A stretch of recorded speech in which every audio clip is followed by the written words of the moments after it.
Hello friends, आज ये video दोबारा से मैं लेके आया हूँ आप लोगों के लिए।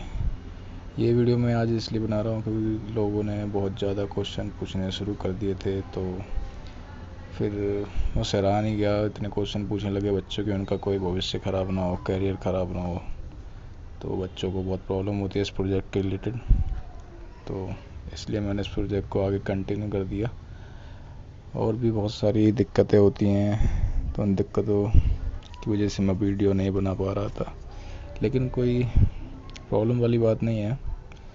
आपके लिए इतना तो मैं कर ही सकता हूँ, बस सब्सक्राइबर ही थोड़े कम हैं हमारे। चलिए कोई नहीं, अब हम बताते हैं आगे की। पिछली जो हमने देखा था कि हमने कहाँ तक आपको बताया था, मैं बता देता हूँ एक बार आपको। मैंने आपको लास्ट जो मैंने आपको समझाया था एक बार, देखिए कुछ बच्चे कहते हैं कि वीडियो क्लियर बनाइए, वीडियो क्लियर बनाइए।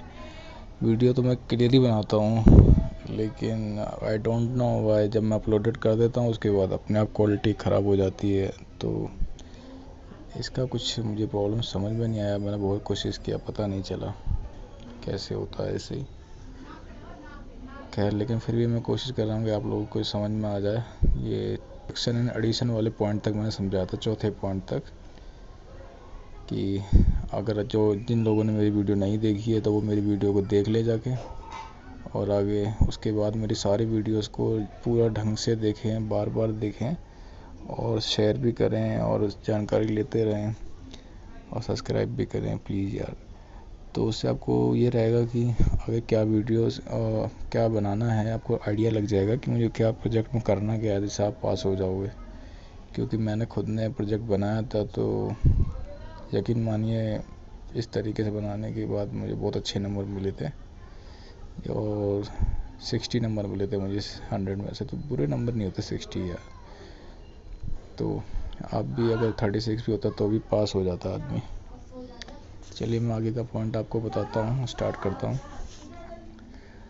जो अगला पॉइंट मैं आपको आज बताऊँगा, आज एक्टिविटी और प्रॉब्लम ऑफ स्टूडेंट्स के बारे में बताऊँगा मैं आज।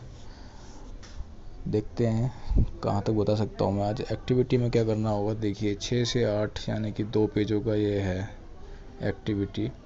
इसमें क्या होता है एक्टिविटी में, देखिए अब हम यहाँ से बच्चों को पढ़ाना स्टार्ट कर रहे हैं। हमने पिछली बार तक हम अभी इंट्रोडक्शन कर रहे थे, 2 वर्ड्स लिख रहे थे, एक्नॉलेजमेंट लिखा, पर्पज़ लिखा। ये सजाने वाली, डेकोरेशन वाली चीज़ें होती हैं, जो इनके नंबर अलग से मिलते हैं। अगर आप 2 वर्ड्स लिखेंगे उसके नंबर अलग से मिलते हैं, एक्नॉलेजमेंट लिखते हैं उसके मार्क्स अलग से होते हैं, और पर्पज़ होता है उसका मार्क्स अलग से होते हैं। तो इस चीज़ के मार्क्स अलग से होते हैं, तो इनको बढ़िया से डेकोरेट करके लिखिएगा, बढ़िया से लिखिएगा। उसके बाद सब्ट्रैक्शन एडिशन में क्या लिखना है ये मैंने आपको बताया था। टॉपिक आप चूज़ करेंगे। अब एक्टिविटी में क्या करना है कि आप एक्टिविटी आज से स्टार्ट कर रहे हैं, कि आज से हमने बच्चों को पढ़ाना स्टार्ट किया था, चाहे वो आपके ट्यूशन के खुद के बच्चे हों, या फिर बाहर के बच्चे हों, या किसी स्कूल में जाके आपने पढ़ाए हों। ठीक है, अगर नहीं भी पढ़ाए हों तो मैं तो ये सजेशन करूँगा कि एक्सपीरियंस थोड़ा बहुत भी हो तो आप कर सकते हो। समझ रहे हो कैसे करना है फिर और अगला, अब प्रॉब्लम ऑफ स्टूडेंट्स है। चलो मैं एक्टिविटी के बारे में बात कर रहा हूँ कि 2 पेजों में एक्टिविटी में करना क्या है। तो देखिए आज की एक्टिविटी स्टार्ट करते हैं 5वां पॉइंट में। तो चलिए मैं दिखा देता हूँ आपको।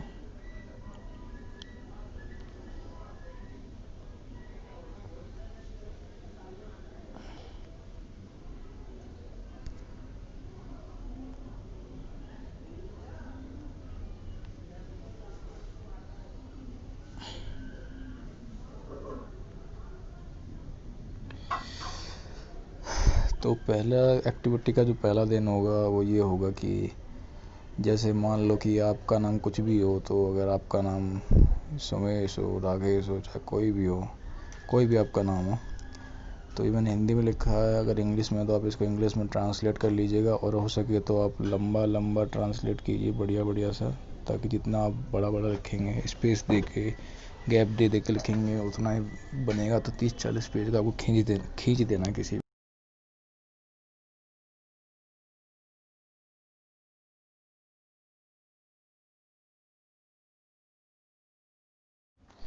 तो 30-40 पेज का आपको खींच देना है किसी भी कीमत में। जिससे ये रहेगा कि आपका जो प्रोजेक्ट है थोड़ा लंबा बनेगा और मार्क्स भी थोड़े ज़्यादा मिलेंगे। तो देखिए, पहले दिन एक्टिविटी में क्या करना होगा, जैसे आप जिस दिन आपने बनाना स्टार्ट किया था वो आपकी डेट डालेंगे। डे फर्स्ट अलग से बढ़िया से डेकोरेट करके लिखिए यहाँ पे। डे फर्स्ट आपने क्या किया उस दिन। जैसे मेरा अपना एक कोचिंग इंस्टीट्यूट है जिसका नाम राकेश ट्यूशन सेंटर है। इसके सेंटर के अंदर लगभग 30 से 35 बच्चे पढ़ते थे मेरे पास। तो मैंने उन्हीं के साथ इसे प्रोजेक्ट बनाने की ये सही समझा और प्रथम तथा दूसरी कक्षा के बच्चों को चुना और इन बच्चों को जमा घटा की विधि सिखाने के लिए मैंने एक एक्टिविटी करने के लिए बोला। मैंने एक में से 10 बच्चे से लिख पाए, बाकी के बच्चों ने ना कुछ गलती की और इनमें से कईयों ने उनकी गलती को सुधारने के लिए अगली एक्टिविटी करने के लिए भी मैंने उनको दी। अब 1 से लेकर 100 तक की गिनती मैंने उनको लिख कर दी। उसके बाद उन्होंने बार बार मैंने एक एक करके बच्चों से पूछा कि उनको कहाँ दिक्कत आ रही है। प्रत्येक बच्चे को बारी बारी से मैंने गिनती के उच्चारण को सही से समझाया। उसके बाद मैंने बच्चों को कुछ प्रैक्टिकल करने के लिए दिया और उनको कुछ चित्र बनाने के लिए दिए और उनको बार बार गिनती करने के लिए बोला जैसा कि चित्र दिखाया गया है। फिर उन बच्चों ने इस एक्टिविटी को कई बार किया।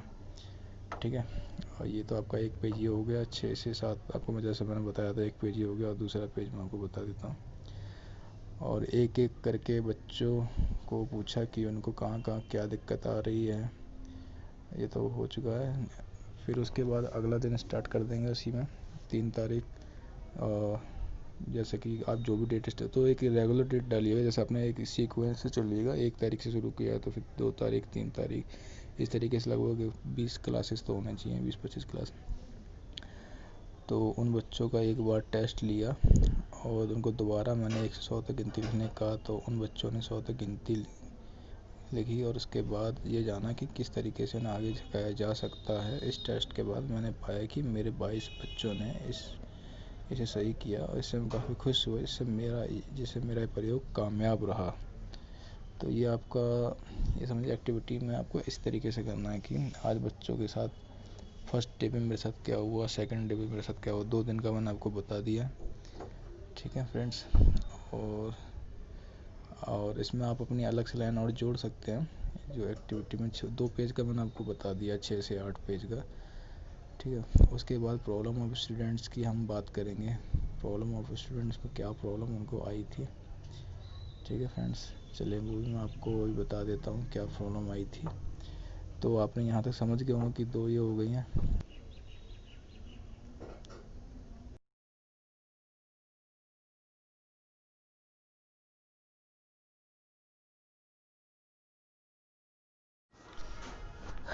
तो फ्रेंड्स, अब प्रॉब्लम ऑफ स्टूडेंट्स में हमें क्या करना है वो मैं आपको बता देता हूँ।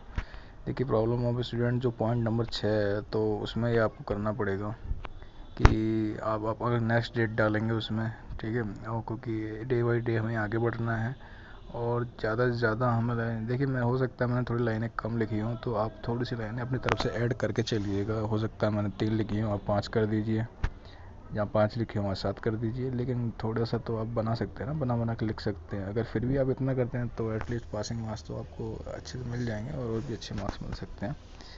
ठीक है फ्रेंड्स, और अपनी लैंग्वेज में जितनी ज़्यादा वर्ड्स आप बना सकते हैं उनके नंबर और भी अच्छे मिलेंगे।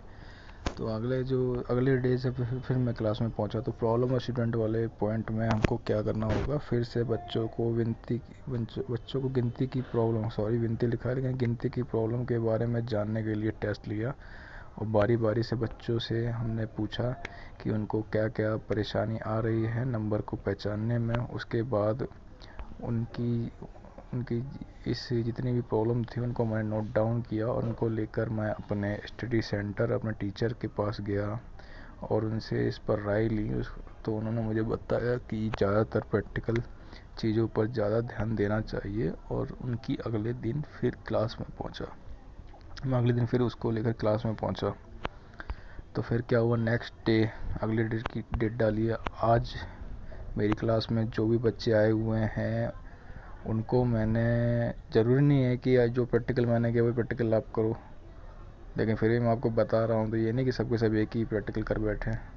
एक माचिस के बॉक्स सभी को दी। इसके बाद मैंने सभी को बारी बारी से बोला कि सभी बच्चे इसके अंदर की करने में लग गए और सभी से बारी बारी करने में पूछा कि 20 बच्चों ने सही जवाब दिया। फिर जो बच्चों ने गलत जवाब दिया उन बच्चों से उनकी प्रॉब्लम को पूछा और दोबारा से गिनती लिख कर दी। उसके बाद मैंने फिर से एक बार टेस्ट लिया और मेरे सभी 25 बच्चों ने सही जवाब दिया। सभी ने सही टेस्ट दिया। इसके बाद मैं समझ गया कि बच्चे गिनती पहचानने में परिपूर्ण हो चुके हैं। मैं अपने अगले चरण में लग गया। ठीक है फ्रेंड्स, तो ये आपका प्रॉब्लम ऑफ स्टूडेंट्स के वाले पॉइंट तक का था, जो आपको क्लियर हो गया होगा कि कहाँ तक आपको क्या लिखना है प्रॉब्लम ऑफ स्टूडेंट्स है। और हाँ, जैसा कि मैं आप देख रहे होंगे किसी की मैंने क्या लिखा हुआ है, पेज रंग बिरंगे होने चाहिए, अच्छी क्वालिटी के होने चाहिए, एक तरफ लाइनिंग वाले होने चाहिए, एक तरफ ब्लैंक वाले होने चाहिए। और सुनिए, जब आप लाइनिंग वाले में आप ये सब चीज़ें लिखेंगे तो उसके सामने, जैसे मैंने माचिस वाला प्रैक्टिकल कराया, तो आपको एक दूसरी तरफ ये माचिस की डायग्राम बनाने है या माचिस सच में माचिस की क्लिप लेके चिपका देनी है और तीलियाँ वहाँ पर एक एक तीली लगाकर प्लस प्लस का निशान लगा देना है। जैसे बच्चों को आपने सही में समझाया है उस तरीके से आपको फेविकोल से चिपका देना है, बढ़िया से डेकोरेट करके माचिस लगा के तीलियाँ एक एक वहाँ चिपकानी है लाइन से, सीक्वेंस से। तब टीचर को लगेगा कि आपने सही से अपने बच्चों को समझाया था। तो आप उसको कर लीजिएगा। ठीक है, तो आज के लिए इतना ही, पॉइंट बहुत है। अगले के लिए फिर ट्राई करता हूँ मैं आगे दोबारा बनाने के लिए। तब तक के लिए धन्यवाद दोस्तों, सब्सक्राइब ज़रूर कर दीजिएगा ताकि मैं आगे और वीडियो बना पाऊँ। Okay friends, thank you.